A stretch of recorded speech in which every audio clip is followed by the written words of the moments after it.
Hello, everyone.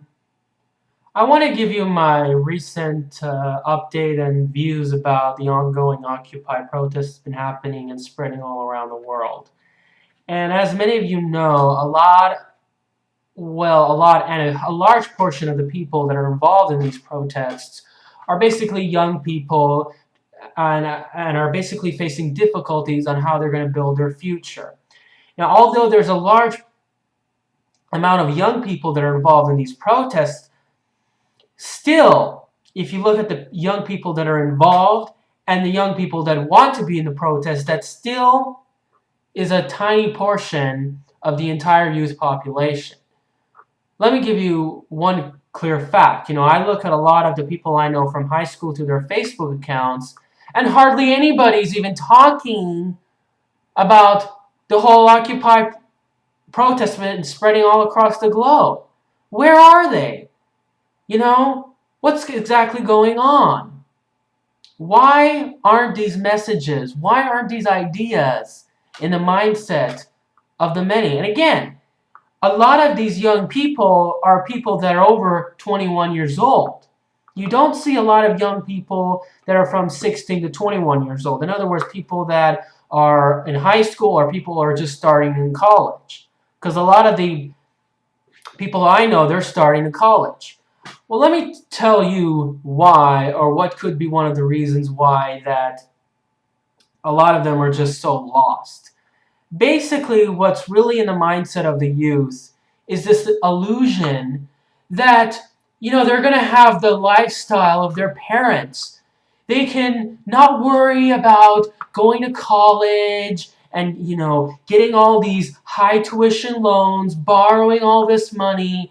And then they expect that when they get out of college, just like their parents did, they're going to get out, and one of these days, they're going to have a six-figure salary. They're going to have the lifestyle of buying an overpriced home that costs hundreds of thousands of dollars, borrow a lot more money, drive luxury cars, get these high-paying jobs as if it's guaranteed to them. See, they're under this illusion. They really are not really waking up and smelling the idea that, look, our generation is going to be different from their parents' generation. In other words, the generation of the people that were born in the 1950s to the 1970s is going to be a lot different in their lifestyles in their middle ages than the people that were born in the 1980s until now.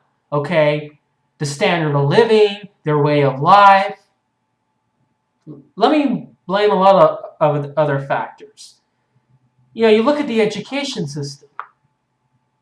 They're hardly being told that what's really going on about the whole financial reality of the world. They're being put into this trap. Look at the media. They're being distracted by Snooki Stupid and Justin Cocksucker and Selena Gomez and all these fake wannabes like Kim Kardashian. These kinds of images, these kinds of ideas are putting the minds of the many in a trap. And so this is putting everybody into illusion, as if these things, these protests, doesn't really matter. It doesn't matter because pretty soon I'm going to be making lots of money soon. And I can just worry about studying like crazy for useless things, taking all these notes, being in these large lecture classes, and oh, well, if anybody wants to really talk about the alternatives, well, they must be crazy. They must be out of their minds. Let's just continue to live our lifestyle, overbloat our credit, live in these car-dependent cities, continue to be in these long commutes, isolated from our families, isolated from our communities, and look, the truth is, we're going to face a new reality in the many years and many decades to come. And if you actually look at it, our standard of living for many of us have actually declined in the past 10 years. You look and not only our incomes are falling, but the cost of living is going up dramatically. So, really, the whole idea that, look, I understand that there are some young people are getting involved, but the people that are getting involved, the people that want to get involved, that's still a tiny portion of the population. And eventually, as this thing goes down the toilet, a lot of these young people are eventually gonna wake up, and whenever they're gonna get involved or whenever they're gonna be in serious distress, it's gonna be largely problematic. It's gonna be too late to take action, too late to basically find a getaway plan, make better investment decisions, and that's going to lead to a lot of violence, a lot of confusion, and basically a total meltdown in society. So, what can we do? What can I do? Well, I'll just continue to spread the word, and whenever the days come that at least most of my predictions and most of my theories are right, I can basically spit it at their face.